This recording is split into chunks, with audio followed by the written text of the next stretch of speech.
Merci, bonjour à toutes et à tous. Ma présentation aujourd'hui porte sur l'accord de libre-échange entre l'Union européenne et le Vietnam, les opportunités, défis et les impacts sur l'économie vietnamienne. Pour commencer, je vais parler de la problématique et les objectifs de la recherche, et puis je présenterai la méthodologie et conclusions et quelques résultats de ma recherche. Et après, je vais préciser quelques conclusions. À l'ère de la mondialisation, l'effacement de frontières entre le pays a accéléré la croissance économique et aussi la structure politique dans les relations internationales et multinationales, conduisant à des changements importants dans la vie, la culture, la société des nations. Et depuis les années 1980, la mondialisation économique encourage les échanges, l'interdépendance et l'influence entre les régions, les pays et le peuple du monde. Et en rejoignant cette tendance, les autorités vietnamiennes ont adopté la politique de rénovation en 1986 en manifestant leur grande volonté de s'intégrer aux organisations régionales et internationales. Par exemple, le Vietnam est devenu membre de l'ASEAN en 1995 et l'APEC en 1998 et puis l'OMC en 2007. Et le Vietnam a fait une coopération diplomatique avec 190 pays dans le monde. Et le Vietnam a signé surtout 15 accords de libre-échange bilatéraux et multilatéraux avec plusieurs économies développées dans le monde. Je m'intéresse plutôt sur l'accord de libre-échange entre l'Union européenne et le Vietnam parce que c'est un des accords de nouvelle génération que le Vietnam a signé avec l'Union européenne. Et les deux parties ont commencé leurs négociations en juin 2012 et leurs négociations ont terminé en décembre 2015 en passant 14 tours des négociations. Il y a de difficultés et des obstacles lors de leurs négociations pour parvenir à un accord. Par exemple, les dispositions relatives aux droits de l'homme, les éléments liés au développement durable, la clause d'arbitrage investisseur-État. Et c'est pourquoi les deux parties ont décidé de séparer en deux accords, l'accord de libre-échange et l'accord de protection des investissements. Parce que l'accord de libre-échange est approuvé juste par le Parlement et le Conseil de l'Union européenne, mais l'accord de protection des investissements doit être approuvé par tous les membres États de l'Union européenne. Et jusqu'à juin 2019, c'est l'accord de libre-échange a été signé et il a été mis en valeur en août 2020. Maintenant, l'accord de protection l'accord de protection des investissements est encore en attente de l'approbation des États membres. À la suite de la mise en vigueur de l'accord de libre-échange, plus de 99 de droits de douane sur les biens échangés entre les deux parties ont été supprimés. Et le Vietnam a retiré 65% des droits à l'importation sur les exportations de l'Union européenne et les droits restants seront supprimés sur une période de 10 ans.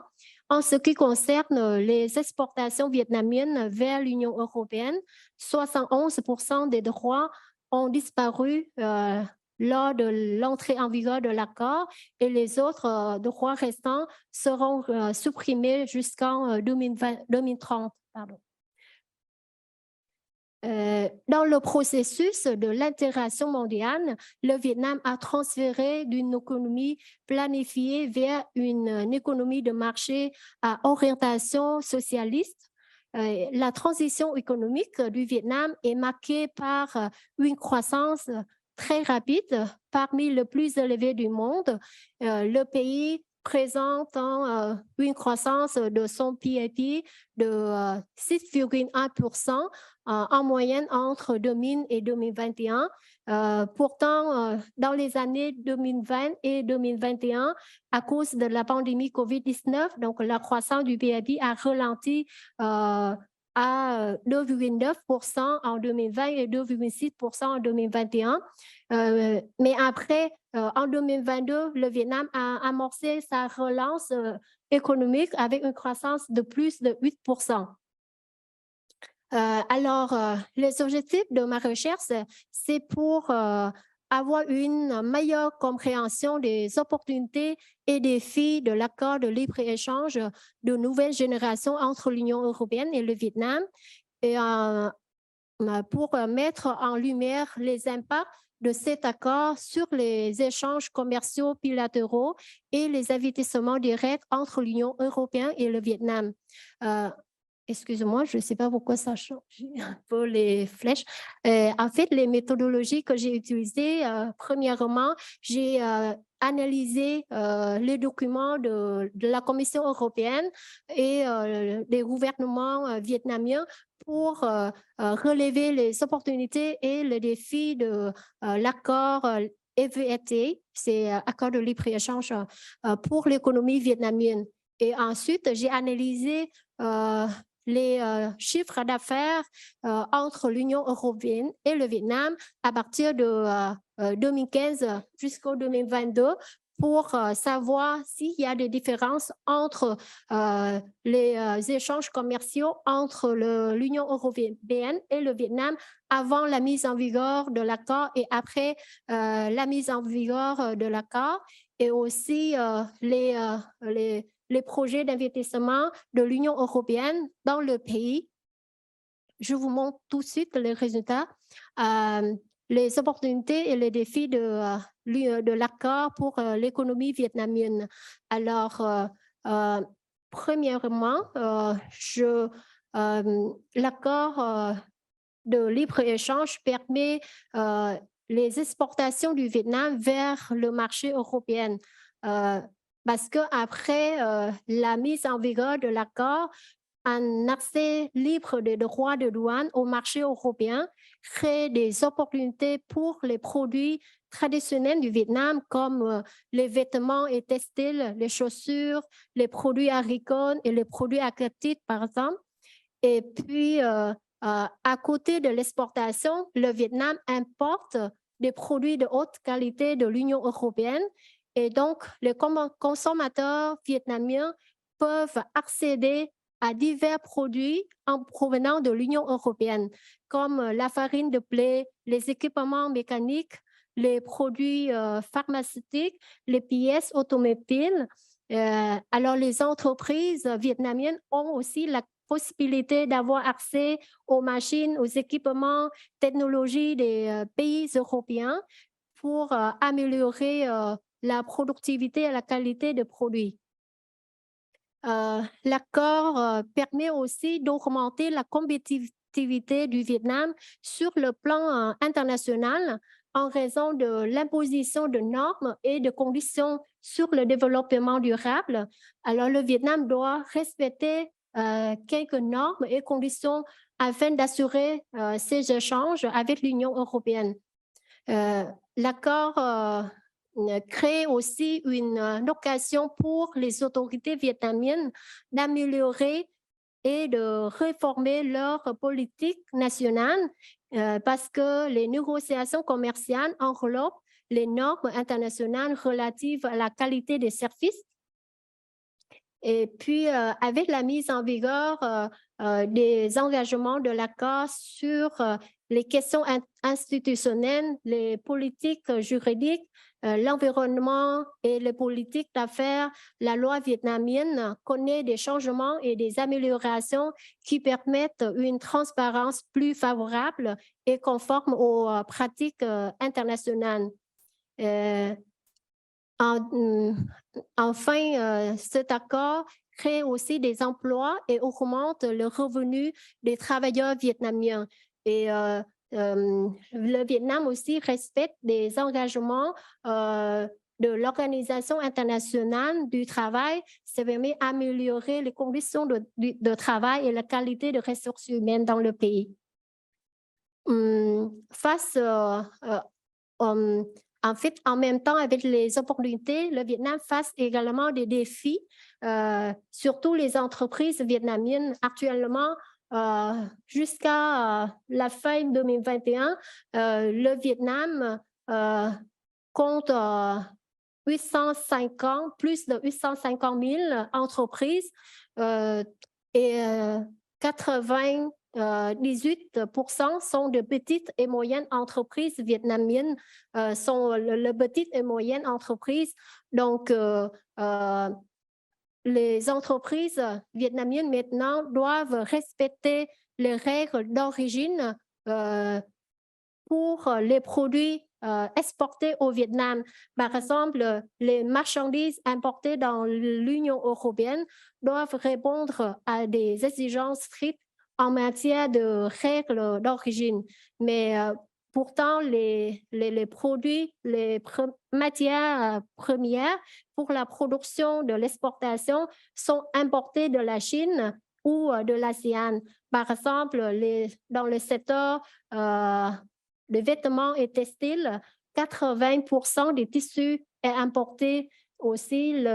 Pour le noix de cajou, le Vietnam importe 63% de noix de cajou non décortiquées de la Côte d'Ivoire, du Ghana et du Nigeria.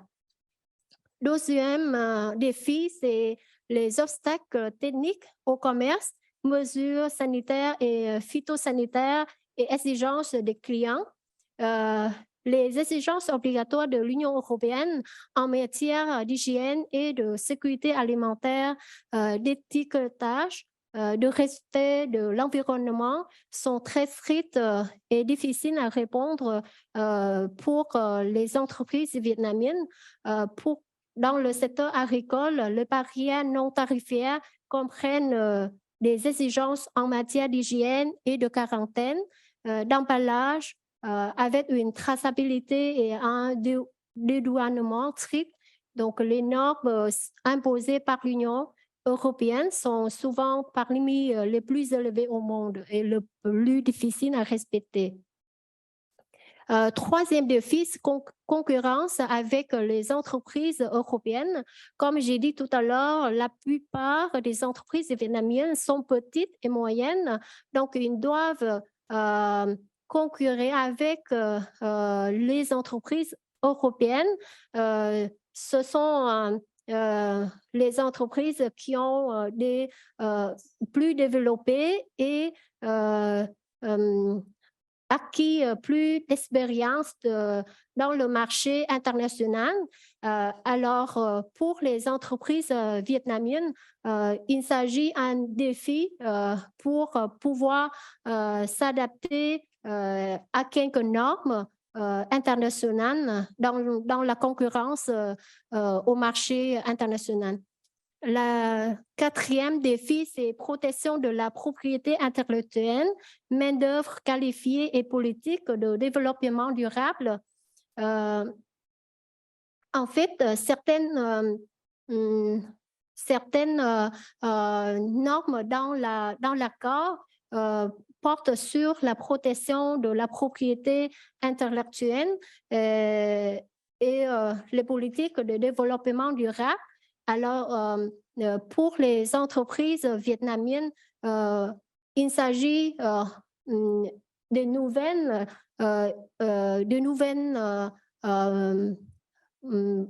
pour eux, de nouvelles politiques pour eux, pour pouvoir s'adapter et pour pouvoir répondre aux normes et aux conditions qui ont proposé, indiquées dans la dans l'accord. Merci. Je vais conclure bientôt. En fait, j'ai analysé aussi les résultats, les relations entre l'Union européenne et le Vietnam sur les échanges commerciaux En 2022, en fait, les échanges commerciaux bilatéraux ont atteint 62,25 milliards de dollars américains, en croissance de plus de 10% par rapport à l'année 2019. Je n'ai pas comparé avec 2020 et 2022 parce que ce sont les années touchées par la pandémie COVID-19. Donc, et en fait, maintenant, l'Union européenne est le troisième marché d'exportation des produits vietnamiens après les États-Unis et la Chine. Et le Vietnam est le 17e partenaire de l'Union européenne dans le monde. Les produits principaux vietnamiens exportés vers leur marché européen sont les téléphones et les composants, ordinateurs, accessoires, chaussures, etc. L'évolution de certains produits clés d'exportation vietnamiens, comme vous voyez dans la graphique, entre 2015 jusqu'à 2022, presque les produits en croissance, mais ils reculent en 2020 et 2022. Mais surtout, on remarque pour les produits téléphones et composants, il y a un recul à partir de 2019. On voit ici l'augmentation des investissements directs étrangers au Vietnam.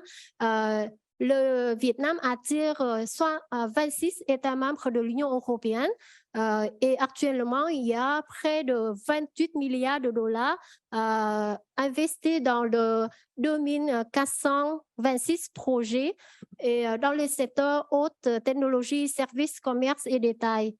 Je m'excuse très sincèrement, je vous ai trop laissé dépasser. Okay, je vais vous demander de concluse, conclure en 2 phrases, s'il vous plaît. Merci. parfait. Je concluse en disant, en fait, en profitant des opportunités et surmontant les défis, le Vietnam favorise les échanges commerciaux bilatéraux pour assurer sa croissance et son développement économique. Le Vietnam est devenu une importante destination d'investissement pour les entreprises européennes. Je pense qu'il serait intéressant de mesurer l'impact de l'accord sur l'économie vietnamienne dans les années à venir parce que cette analyse il manque encore des chiffres pour avoir une bonne conclusion. Merci beaucoup.